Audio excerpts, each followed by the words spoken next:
On today's episode of The Franchise, today's Monday, January 23rd, we're going to recap the AFC and NFC divisional round from the NFL playoffs this past weekend. Going to go through every single game, recap, discuss some of the big storylines that came out from this weekend, and we'll take a slight look ahead to the AFC and NFC championship games. And that's going to be it for this podcast. Just going to be strictly NFL. I know other things is happening in the NBA, in Major League Baseball, and in some other sports, but we'll save that for the rest of the week. This episode purely recapping the NFL divisional round. As always, the franchise is available YouTube, Spotify, Apple Podcasts. Everything is linked in the description of every single episode. Let's get things started with the first game from the AFC divisional round. That is the Jaguars and the Chiefs. This is the one game that I was able to sit down and watch the most of.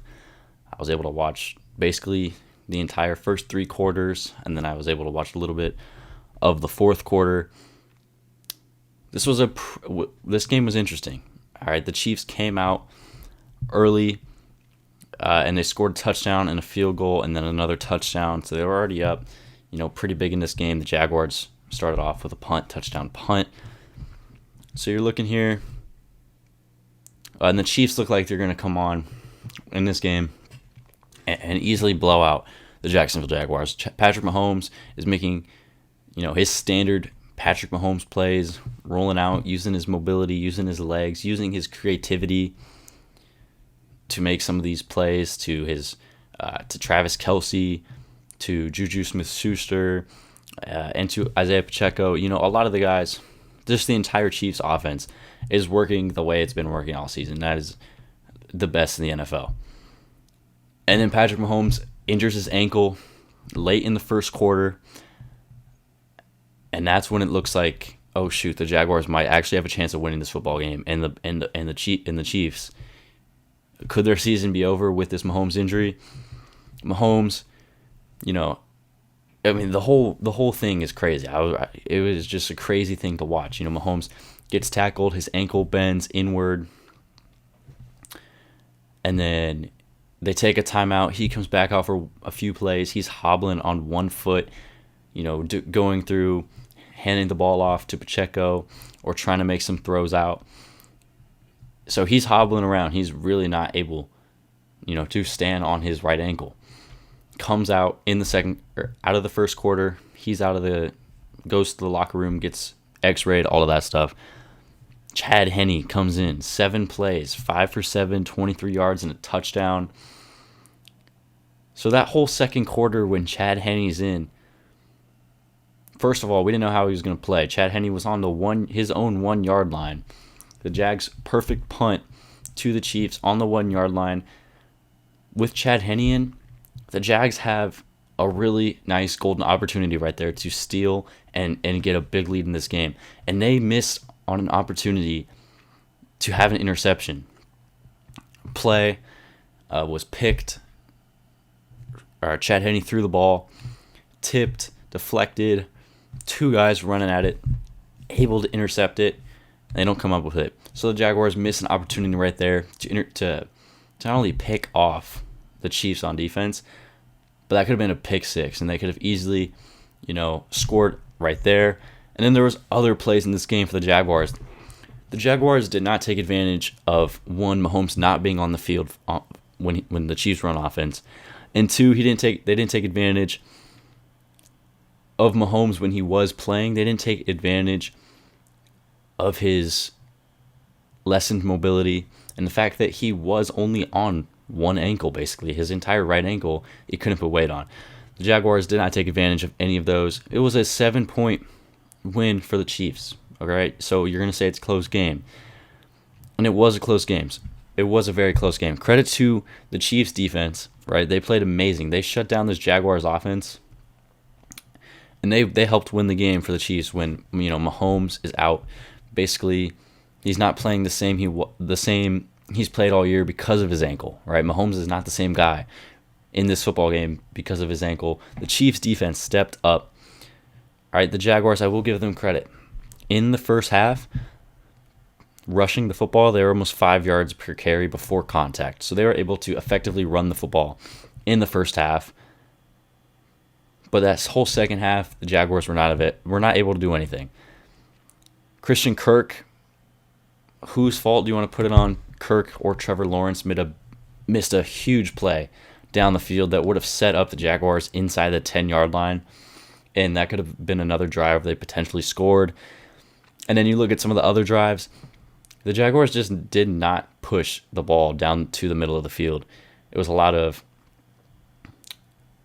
screens down to the right or to the left, runs out to their running back, or just short 5-yard outs. It was nothing in the middle of the field, where the Chiefs really struggle is in that area right there. If you get the ball to Christian Kirk or Zay Jones or Evan Ingram in the middle of the field, you have the opportunity to make big plays. Trevor Lawrence played a little bit better in this game than he did, obviously, in the first half of the Chargers game. He was horrible, so he played better in that. Just the Jaguars missed on some very big opportunities to like I said in my preview for this game. The Jaguars, if they wanted to win this game, they'd have to take advantage of anything the Chiefs give them, any small mistake, any injury. And they had, a few of those opportunities. The Jaguars could not capitalize. And the Chiefs, with Mahomes' ankle, still find a way to win. Their defense really stepped up. Chad Henne played great. And Travis Kelce had 2 touchdowns in this game. Isaiah Pacheco played amazing too. That guy is an absolute dominating force in the backfield for the Chiefs. Chiefs move on to their 5th straight AFC Championship game. Mahomes should be playing in this game against the Cincinnati Bengals. It will be at home in Kansas City. So we'll get to, previewing that game a little bit later. But the Chiefs' 5th straight AFC Championship game as they take down the Jacksonville Jaguars. Over to the NFC side, first game there was the New York Giants and the Philadelphia Eagles. The Eagles took care of business in this game. 38-7 win over the New York Giants. Looking at the box score here, Jalen Hurts, 154 yards, 2 touchdowns passing. He also had a touchdown rushing. The Eagles had 268 yards rushing in this game, between Gainwell with 112 and a touchdown, Sanders with 90 yards, Jalen Hurts and some of the other guys rushing on that team, 268 yards. Against the Giants team, that their defense has been a pretty, strong suit. Has been one of the stronger parts of their team throughout the entire season, and especially in that first game against the Minnesota Vikings. Daniel Jones and Saquon Barkley were really the only forces offensively. And the Eagles did what they were supposed to do. They beat the Giants the 2 times in the regular season, and they come out here in the postseason and show, first of all, that they're a legit team. All right, a 38-7 win is nothing to discredit. The Eagles took care of business, and they did that easily. And then the Giants, they had a great season, right? They over-exceeded expectations. They were not supposed to be a playoff team this year. That was not the expectation for the New York Giants, and they weren't even supposed to win a playoff game. All right, I think if you tell the New York Giants fans before the season started that you were going to make the playoffs and win a playoff game, I think they would take that, right? The expectation this season was not to win a Super Bowl. And they played great. I think they have the potential to be here in these kind of positions over the next few years with their head coach, with their defense, with Daniel Jones returning and possibility of Saquon Barkley returning. The Giants have a lot of potential to get better over the next few seasons. The Eagles, like I said, they took care of business. They did exactly what they were supposed to do on both sides of the ball. Devontae Smith had 6 catches, 61 yards, and a touchdown. Dallas Goedert had a touchdown. You look at this game, A.J. Brown didn't even go off. A.J. Brown had a very quiet game, and that is something to take note of heading into this championship game against San Francisco, because if Jalen Hurts played great and the entire Eagles running department played amazing, and the offensive line played great, and the defense and Devontae Smith and Dallas Goedert played great, imagine what happens when A.J. Brown pops off and has a 2-touchdown game or a 115-yard receiving day with a touchdown. A.J. Brown's a game changer, and the fact that he didn't do anything in this game shows how much better the Eagles can be later on in the postseason. Defensively, they played great. 8 quarterback hits, 5 sacks, 1 interception, 4 tackles for loss. Hassan Reddick played amazing. He had a 1 sack, 5 hurries versus the Giants. He was one of the best players this entire divisional round weekend. The Eagles moving on to the championship game. They'll play the San Francisco 49ers. This was a very easy win. I think this was the easiest game, of the entire weekend. Moving on, Bengals Bills. I think this was probably the game that was going to be the most exciting to watch. These are two of the best teams in not only the AFC, but in the entire NFL. 2 of the top 3 quarterbacks, head-to-head matchup in Buffalo with the snow. This was all destined to be a great game, and it was a pretty good game. All right, 27-10, Bengals get the W on the road against the Bills. They take care of business. I think we'll start here with the Buffalo Bills side of things. What happened in this game? What happened this season to lead up to the point where the Bills are a playoff exit for, the 4th straight season? They are a playoff exit. Well, let's first take a look at the game. Each drive. Buffalo Bills come out, first 2 drives, punt. They're already down 14-0 after their first 2 drives. Because the Bengals, first 2 drives for them, touchdown. Bills, punt. They come out with a touchdown, punt, field goal, punt, turnover on downs, interception, game is over. Cincinnati, touchdown, punt, field goal, touchdown, field goal, punt. Cincinnati they executed when they had the football. They did what they were supposed to do when they were on offense. They scored touchdowns. They got into field goal range. They only punted twice in this game. They didn't turn the ball over. You look for the Bills, offensively they were just not able to click at all in this game. All right, I know in the past, and I said it too, Josh Allen and the turnovers are why the Bills have lost some of these games. But they only turned the ball over once in this game, and that was on the last drive. All right, so for the entire game, the Bills didn't turn the ball over once. It was just a matter of Josh Allen and this Bills offense not being able to find a groove. All right, if you're punting the ball 4 times in the game, you're only scoring 1 touchdown and 1 field goal, you're not going to win the game unless your defense is playing locked down. And since Von Miller's been out, the Bills defense has taken a pretty significant step back in terms of getting to the quarterback with that pass rush. With Von Miller, they were one of the best pass rushing teams in the NFL. Since he's been out, it's a completely different story. They've dropped a lot. They've just not been the same team defensively without Von Miller. The Bills had a great season, 13-3. Their 3 losses were by a total of 9 points. During the regular season, they had a plus 169-point differential, number 1 in the AFC, 42 points better than the Chiefs. They were 9th in red zone touchdown percentage. So the Bills this season, they played great. Obviously 13-3, playoff team. Josh Allen, great season. But what are the Bills going to do in the offseason to get over the hump and make it to a Super Bowl? Because they have not made it past the conference championship game. And I mean, this year they didn't even make it to it. And last year they didn't make it to the conference championship as well. So what are the Bills going to be able to do in the offseason to get over the hump? I think first of all, you have to look at improving the offense. The offense needs more playmakers. You have Stephon Diggs and Gabe Davis. That's great. Stephon Diggs is a top 5 receiver in the NFL. But they need to add more offensive weapons. They need to add a running game, first of all. They need someone or some other people in the backfield that they can hand the ball off to that can change the course of the game. Because look at some of these other teams. The 49ers, Elijah Mitchell, Christian McCaffrey. The Cowboys, I know they lost this game, and we'll talk about them in a minute, but Tony Pollard and Ezekiel Elliott. The Eagles, 268 yards rushing in their game against the Giants. Their quarterback can run. They have Miles Sanders. They have Gainwell. They have 3 other guys that can run on their team. The Giants have Saquon Barkley and Daniel Jones. Jaguars have Travis Etienne. They were able to rush for near 5 yards before contact in the first half of their game. Isaiah Pacheco, right? So all of these teams have great run games. And then there's the Bills, whose running game is only Josh Allen.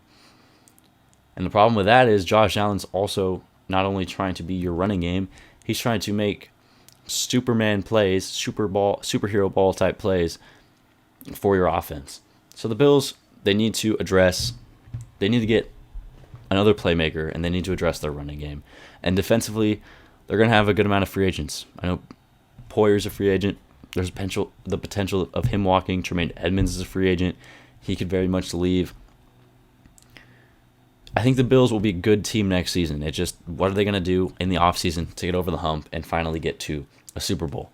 For Cincinnati, they played amazing in this game. I think, and I've said it, way back in my predictions for the entire playoff, I have them winning the Super Bowl. I think they're probably the most complete team in the NFL. Do they have the best defense? No, they don't. That's San Francisco. But they have the second best quarterback of any team remaining in these playoffs. They probably have the best wide receiver room, right? You look at their wide receiver room with Jamar Chase, T. Higgins, Tyler Boyd, their tight end Hayden Hurst, Joe Mixon, and Samaje Perine in the backfield.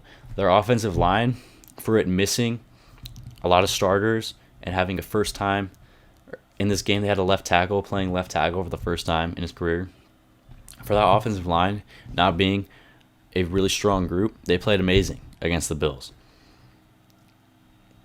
And Cincinnati's defense was great too. 8 QB hits, 1 sack, 2 tackles for loss, and an interception.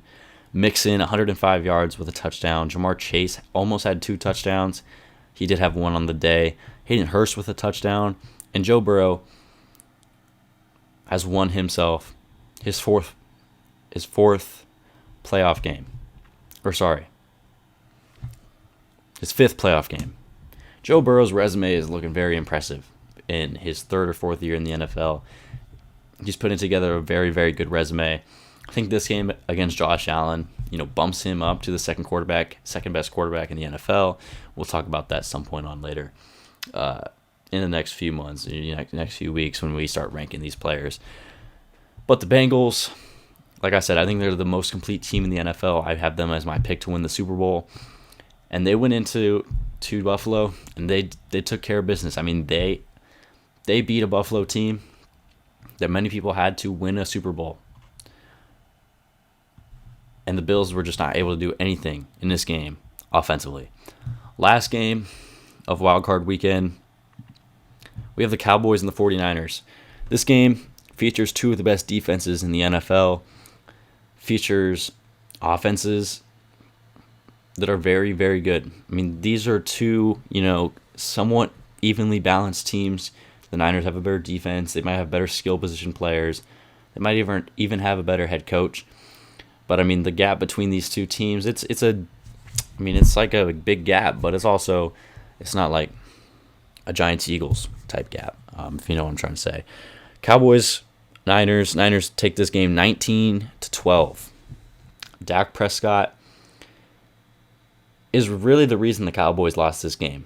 Right? The entire story heading into the playoffs for Dak Prescott was he can't turn the ball over. If he turns the ball over, he's turned the ball over at an extreme rate this season. A lot of interceptions. He hasn't gone 2 weeks without throwing an interception. So last week, Dak played amazing against the Buccaneers. Absolutely the best game of his career. Comes into this game against the best defense in the NFL. All right, San Francisco, great defense. But Dak Prescott played horrible. All right, he made very bad throws, bad decisions. Almost had three interceptions in this game. Was trying to go at CeeDee Lamb when Fred Warner's on him, trying to not even seeing some guys that are covered by the San Francisco defense, making very dumb mistakes. Last drive of the game, backed up on their own end zone. Dak almost gets a safety. He almost gets absolutely bodied in the end zone. Instead of just throwing the ball away or doing anything, he almost takes a safety. Dak was just not a good football player in this game. He's the reason that they lost this game. All right, defensively for these two teams, they played a pretty similar game. San Francisco had 4 QB hits, 1 sack, 3 tackles for loss, 2 interceptions. Look at Dallas, 4 QB hits, 2 sacks, 4 tackles for loss, no interceptions. This was a defensive game for sure. Both of these defenses played great. Look at San Francisco's drives throughout this game. They started out 2 punts, followed by 3 field goals, a punt, touchdown, field goal, punt. You only got the 49ers to score 1 touchdown with an elite offense like that has Christian McCaffrey, George Kittle, Deebo Samuel, Elijah Mitchell, Brandon Ayuk, and Brock Purdy, who's been playing amazing since he's taken over as starter. And on the Dallas side, punt, interception, touchdown, interception, punt, field goal, punt. So these defenses played amazing. It was just which offense and which quarterback in particular is going to take advantage of any mistake that these teams make, or what mistakes are these quarterbacks going to make. And Brock Purdy didn't make any. 19 of 29, 214 yards. McCaffrey had a touchdown. For the Cowboys, Tony Pollard, it did hurt that he had to leave the game with an injury. He's out for 3 months, so even if they won this game, they wouldn't have him for the remainder of the playoffs. CeeDee Lamb played great. 117 yards, 10 catches. He's obviously the number 1 target for Dak. So what are the Cowboys going to do? I don't think they fired their head coach. Mike McCarthy did not. He had a great season. I think his job is safe. Although the idea of bringing Sean Payton to the Cowboys is not a bad idea. They need to get more weapons for Dak. They need to go out there and get themselves another wide receiver, and they might need to improve their running game. All right, Tony Pollard's going to be a free agent, but Tony Pollard could get big money from another team, so it's not a guarantee that he's going to be returning to the Cowboys next season.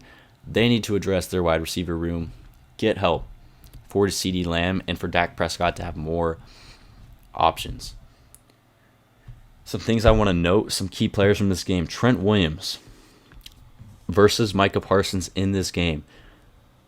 On 15 blocking snaps, Micah Parsons only had 1 pressure. Trent Williams absolutely locked up Micah Parsons. You're looking at one of the best young pass rushers in the NFL, who earlier on in the season I said was probably the best defensive player in the game.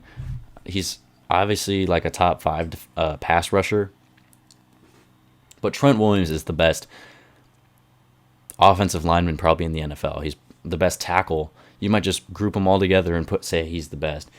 I mean, you are guarding one of the premier pass rushers in the NFL, and you only allow him to get 1 pressure. That is an absolute masterclass by Trent Williams.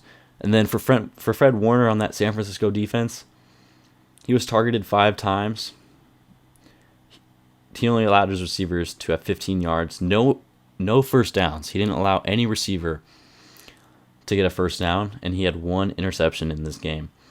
So the Niners they might be the second most complete team in the NFL. Their defense is way better than any other team remaining in these playoffs. Their offense is great. Brock Purdy's been playing amazing. The Niners, for only having 1 touchdown in this game and for being locked up, by that Cowboys defense at times, they showed, though, why they deserve to be in this situation and why they deserve to move on to the next round. So we'll take a quick look to the championship weekend. We'll have the 49ers taking on the Eagles in Philadelphia and the Bengals-Chiefs rematch of last year's AFC Championship game. My Super Bowl pick is still alive. My pick was Bengals-Eagles. It's still a possibility, and I really like the chances of that happening. You look at these 2 games, they're going to be tough. When we get to those predictions on Thursday or Friday of these games and that preview, it's going to be tough. These teams, match up really well against each other. The Niners and Eagles.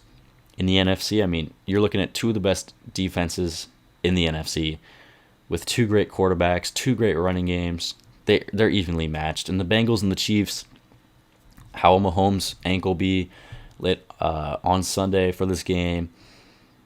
How will the Chiefs be? How will they play against a Bengals team that they haven't been able to beat? The Bengals have beat the Chiefs in every meeting over the last 2 seasons.